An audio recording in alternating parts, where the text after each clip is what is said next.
Hello everyone. Today we are going to start a new topic which is floor system.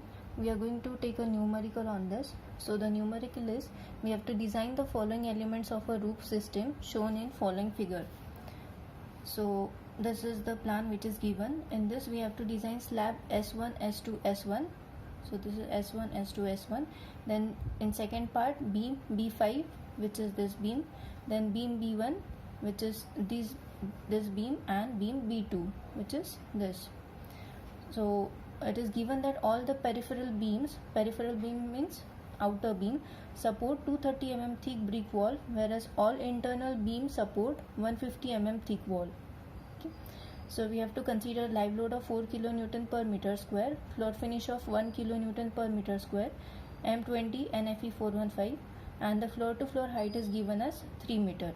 So this is the plan which is given. So floor system comprises of slabs and beams. So in case of slab, the depth of the member is smaller as compared to the other two dimensions of slab, hence slab is called as a plate element. So slabs are usually used as floors and roofs in case of building, and slab is supported on the beam and beam is supported on column. So we know that slab are of two types, one-way slab and two-way slab. So when Ly by Lx ratio is greater than 2, it is called as one-way slab. So such type of slabs are supported on two opposite sides or two opposite edges, and in such type of slabs are bends in one direction only. So the main reinforcement is also provided along one direction. Whereas in case of two-way slab, Ly by Lx ratio is less than equals to 2, then it is called as two-way slab. Two-way slabs are supported along all the four edges, so it bends in both directions. So we have to provide main reinforcement in both direction. Okay, so this is what is one-way and two-way slab. So in first step we have to check whether the slab given is one-way or two-way. So we have to use this ratio Ly by Lx, which is equals to this 6, which is length, and this is Ly, okay, 2 meter. So 6 by 2 is 3, which is greater than 2. So since it is greater than 2, we have to design this as a one-way slab. So I have drawn the same slab here, same floor system. So you can see that since this length and this length is same, which is 6 meter, and all these lengths are also same, 2 meter, 2 meter. Okay, so that's why all the slabs are one-way slab. So this is the symbol which we use for one-way slab. After that, these slabs are supported on this beams. Okay, so in this you can see that beam B5 is a secondary beam because this beam is supported on B1 and B2, okay, and not on column. Whereas beam B1 and B2, these are main beams because these are directly supported on columns on this side.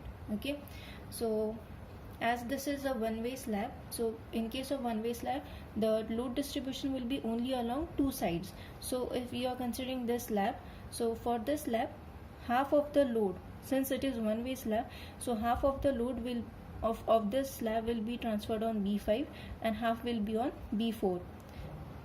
Next, coming to this, so half of this will be transferred on B5 and half will be on B5. So when you are considering this B5, you have to consider half of the load from this slab and half of the load from this slab. So this is how you have to consider the loads while calculating loads on the one-way slab. So we will start with the designing. So in first we are going to see the designing of S1, S2, S1. So first step is calculation of depth of the slab. So for this you have to use this formula, D is equals to L effective by L by D into modification factor. So this L by D is 7 for cantilever, then 20 for simply supported slab, and 26 for continuous slab. So you can see here that all the slabs are continuous. Okay, means all are at the same level and all are provided one after the another. So that's why you can consider this slab as continuous. So that's why you have to use this as 26. And L effective, since directly this center to center distance is given and clear span is not given, so that's why you can directly consider this L effective value here. Okay, so L effective is 2000 divided by 26 into this is modification factor. So for Fe415, the percentage of steel should be in between 0.25 to 0.45%. So we will assume that percentage of steel as 0.25. So for this 0.25, the value of modification factor is 1.5. Okay, so from that you have to consider this. So after putting all this value, you will get effective depth as 51.28.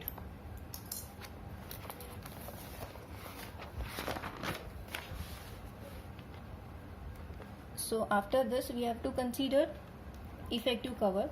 So consider effective cover of 25 mm. So overall depth will be equals to effective depth plus effective cover, which is 76.28. But we usually provide overall depth of the slab as 100, 110, 120 like this. So we will provide overall depth as 100. So effective depth will be equals to 100 minus 25, so that is 75 mm. So in next step we have to do the load calculations. So the method which we are going to use here is coefficient method. So in this we have to use the coefficients for dead load and live load separately. So for load calculation also we will calculate dead load and live load separately. So dead load will be because of the self weight of the slab. So the slab is of 100 mm thickness. So 0.1 into density of RCC. So this will give you first value. And second dead load will be because of floor finish. So which is given as 1 kilonewton per meter square. So this is the total dead load. So add this to, this will give you 3.5 kilonewton per meter square. So this is working load multiplied by 1.5. So you will get limiting or factored load, which is 5.25 kilonewton per meter square. So considering per meter, so you will get this as 5.25 kilonewton per meter. In the same way we have to find out live load. So the live load is directly given as 4. So this is working load multiplied by 1.5. So you will get limiting load. So 4 into 1.5, which is 6 kilonewton per meter square. So considering per meter width, live load will be 6 kilonewton per meter.